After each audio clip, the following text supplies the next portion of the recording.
Welcome to the first year videos on drawing. This is video D2. From D1, you should have finished this blind contour of your hand.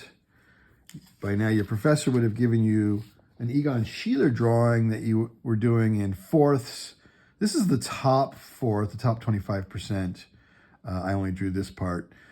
But you drew it upside down. You can turn it around. It's not that important that this is an accurate drawing. It's more about trying to get nice, confident lines, good line weight, and really smooth flow. And it's really mostly important to just sort of understand the feeling that you had by drawing in a sort of disassociation from which you were drawing. Just trying to tap into the right side of the brain and just sort of studying how the lines were interacting with each other, the spaces that were developing inside them, and kind of just creating a drawing where you were sort of tapped in a sort of meditative way to the right side of your brain and weren't necessarily thinking exactly about what you were drawing or the symbol of what you were drawing, but just drawing exactly what you saw.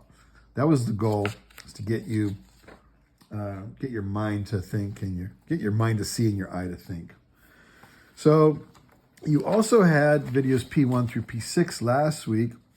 Just going to do a little bit of review here and one more perspective exercise. Remember that in perspective, you always want to keep all your vertical lines vertical. So don't have these things flying off in different directions. Only use two vanishing points. You know, in this little drawing here, we have one over here, and one way up here. So that makes this drawing, kind of cattywampus. Keep your horizontal line horizontal. So the horizon line should always be horizontal. Here it's kind of coming in at a diagonal, not good. We mentioned earlier, always keep that front angle of your leading edge of the perspective at least 90 degrees. If it starts getting too tight, too acute, it starts looking like a fisheye lens. And then all the parallel lines, other than the vertical ones, should converge toward a common point behind you, not in front of you, as we're seeing here. So all of those lines are going to converge onto the vanishing points behind. So here's one last exercise, to get you thinking about perspective again. And this is another one of the PDFs that your professors should get to you. And it's just a cube drawing exercise where we have these leading edges floating in space, and we have a horizon line and two vanishing points on either end of the circle.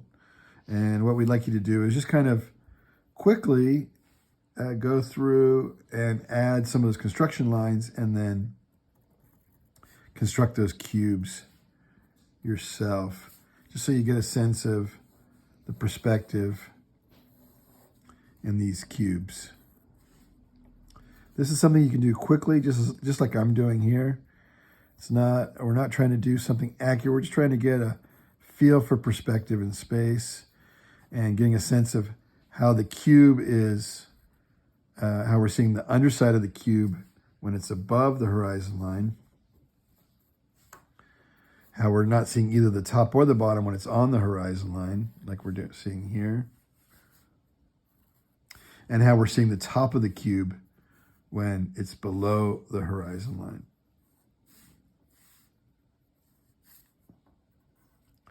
So just fill out all these cubes, doing the ones above, the ones below, and the ones on the horizon line. I'm working really quickly here. You can go a little bit slower than this. This is just for demonstration purposes to give you the kind of sense of what you're supposed to be doing. I could have more accurate depiction of these lines going back to the vanishing points. So one horizon line, two vanishing points, and a bevy of cubes in the middle.